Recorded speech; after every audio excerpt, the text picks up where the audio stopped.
কথা রেখেছেন নাজমুল শান্ত। রাজশাহীকে ট্রফি জিতিয়েই ফিরেছেন ঘরে। ভক্তদের সঙ্গে আনন্দ ভাগাভাগি করতে ছাদখোলা বাসে প্রদর্শন করেছেন রাজশাহী শহর। দেখে মনে হবে যেন লা লিগা কিংবা ইংলিশ প্রিমিয়ার লিগ জেতা কোনো দল নিজ শহর প্রদক্ষিণ করছে। প্রথমবার বিপিএলে এসেই বাজিমাত করেছে রাজশাহীর মালিকানায় থাকা নাবিল গ্রুপ। আর তাই তো বিপিএল ট্রফি সহ তারা রাজশাহী গেছে সব ক্রিকেটারকে সাথে নিয়েই। আর সেখানেই করা হয়েছে ছাদখোলা বাসে শিরোপা জয়ের উদযাপন। এর আগে অবশ্য সোমবার সকাল সকাল ঢাকা থেকে রাজশাহীর উদ্দেশ্যে রওনা দিয়েছে পুরো দল। রাজশাহীর ঘরের ছেলে নাজমুল শান্ত প্রথমবারের মতো অধিনায়কত্ব করেছেন রাজশাহী ওয়ারিয়র্সের। আর তাতেই যেন করেছেন ইতিহাস।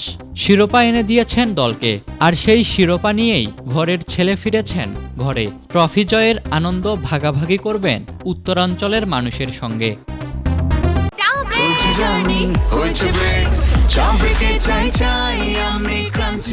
যে কোনো চা ব্রেকে 20 ক্লাব ড্রাই কেক, চায়ের সাথে আয়েশ। সকাল সকাল বিমানবন্দরে হাজির হয়েছেন রাজশাহী বিভাগের আরও এক ক্রিকেটার মুশফিকুর রহিম। এবারের বিপিএলে ব্যাট হাতে দারুণ ছন্দে ছিলেন এই ডানহাতি ব্যাটার। দলকে চ্যাম্পিয়ন করতে রেখেছেন ভূমিকা। আর তাই তো হাসি মুখেই উড়াল দিয়েছেন রাজশাহীর উদ্দেশ্যে। শান্ত মুশফিকরা যে হীরাখচিত বিপিএল ট্রফি নিয়ে গেছেন, কালো লকারে দেখা মিলল সেটারও। 25,000 মার্কিন ডলারের এই শিরোপা নিয়েই ছাদখোলা বাসে রাজশাহী শহর প্রদর্শন করেছে পুরো দল। রাজশাহীর শিরোপা জয়ের পেছনে যিনি কাজ করেছেন তিনি দলটির প্রধান কোচ হান্নান সরকার। সকাল সকাল তারও দেখা মিলেছে বিমানবন্দরে। দলের সাথে ট্রফি জয়ের উদযাপনে যোগ দিয়েছেন তিনিও। এদিন বিমানবন্দরে কালো গাড়িতে করে হাজির হয়েছেন আকবর আলী, তানজিম সাকিবরা। এই দুই ক্রিকেটারের মধ্যে আকবর পুরো আসরের সব ম্যাচ না খেললেও দলে সুযোগ পেয়েই রেখেছেন ভূমিকা। আর সাকিব তো বল হাতে পুরো আসর জুড়েই ছিলেন ধারাবাহিক।